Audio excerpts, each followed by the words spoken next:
Time travel की कल्पना उस समय चर्चा में आई जब इंग्लैंड के लेखक हर्बर्ट जॉर्ज वेल्स ने 1895 में द टाइम मशीन नाम का एक उपन्यास लिखा। जब यह उपन्यास लोगों के हाथ में आया तो लोग पढ़कर हैरान हो गए। इस उपन्यास में वेल्स ने टाइम मशीन की अद्भुत कल्पना की थी। बाद में इस उपन्यास पर हॉलीवुड फिल्म भी बनाई गई। धीरे धीरे ये बात भले ही कभी कभी चर्चा में बनी रही, लेकिन सन 1916 में एक बार फिर टाइम ट्रेवल पर चर्चा फिर शुरू हुई। इस बार महान वैज्ञानिक आइंस्टीन ने पहली बार ब्रह्मांड के समीकरण को पेश किया। उन्होंने इसे जनरल थ्योरी ऑफ रिलेटिविटी के जरिए बताया। टाइम ट्रैवल की सोच को समझने के लिए रिलेटिविटी के सिद्धांतों को समझना जरूरी है।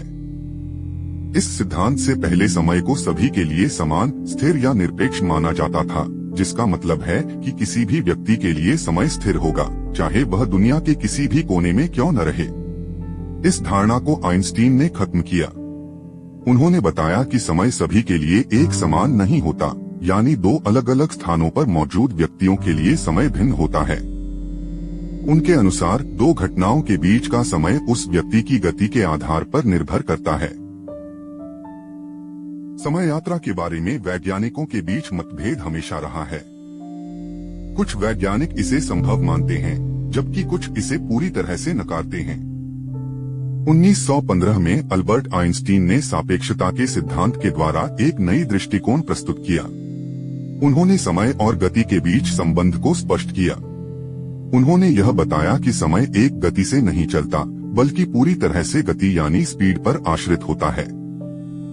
जैसे कि अगर आपकी गति ज्यादा है तो आप तय दूरी को कम समय में पूरा कर सकते हैं, जबकि धीमी गति में आपको ज्यादा समय चाहिए होगा। अगर आप अपनी गति बहुत तेज कर लें तो आप समय से आगे निकल सकते हैं, जिसे हम भविष्य भी कह सकते हैं। 1971 में जोसेफ सी हाफेले और रिचर्ड ई कीटिंग ने सापेक्षता के सिद्धांत के आधार पर एक एक्सपेरिमेंट किया था, जिसका नाम हाफेले कीटिंग एक्सपेरिमेंट था। इस एक्सपेरिमेंट में 4 एटॉमिक क्लॉक यानी परमाणु घड़ी का इस्तेमाल किया गया था। इन घड़ियों को लेकर उन्होंने धरती के 2 चक्कर लगाए, लेकिन जब वे दोनों वापस लौटे तो नतीजे हैरान करने वाले थे।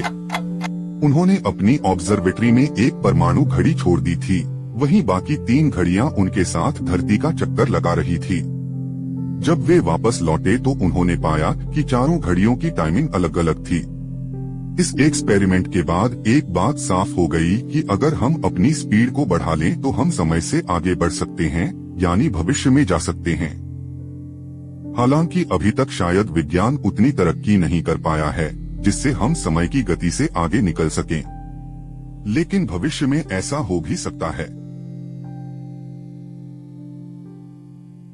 अमेरिका में एंड्रू कार्लसन नाम के एक व्यक्ति को 28 जनवरी 2003 को गिरफ्तार किया गया था।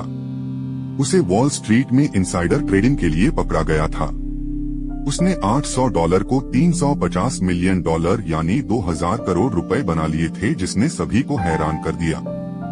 शख्स ने पूछताछ में बताया कि वो साल 2256 से आया था और उसे पता था कि कौन से स्टॉक्स चलेंगे।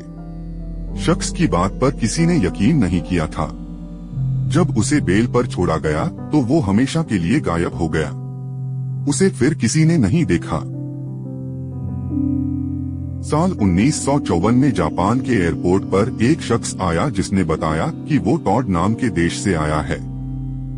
उसका पासपोर्ट और अन्य डॉक्यूमेंट्स पूरी तरह से सही लग रहे थे, पर हैरानी की बात ये थी कि टॉड नाम का कोई देश ही नहीं है।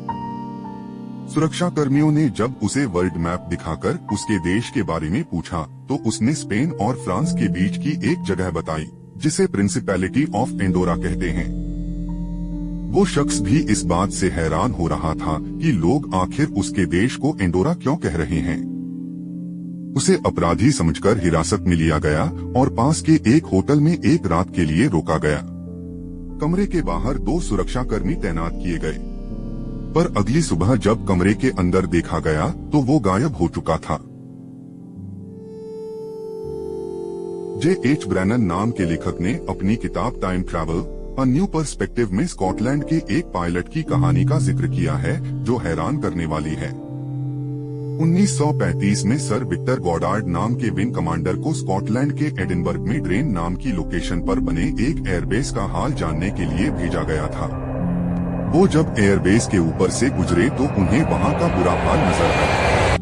एयरबेस बंद था, हवाई पट्टी पर घास उग आई थी और आसपास गाय उसे चर रही थी।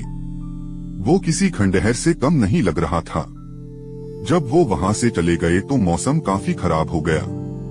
हादसे से बचने के लिए उन्होंने तय किया कि वो दोबारा एयरबेस की तरफ लौटेंगे। जब वो वहाँ लौटे तो अचानक मौसम अच्छा हो गया, धूप निकल आई और उन्होंने देखा कि एयरबेस पर चहल पहल है। नीली वर्दी में लोग नजर आ रहे हैं, जबकि उस वक्त खाकी वर्दी पहनी जाती थी। हवाई जहाज भी पीले की जगह सिल्वर लग रहे थे।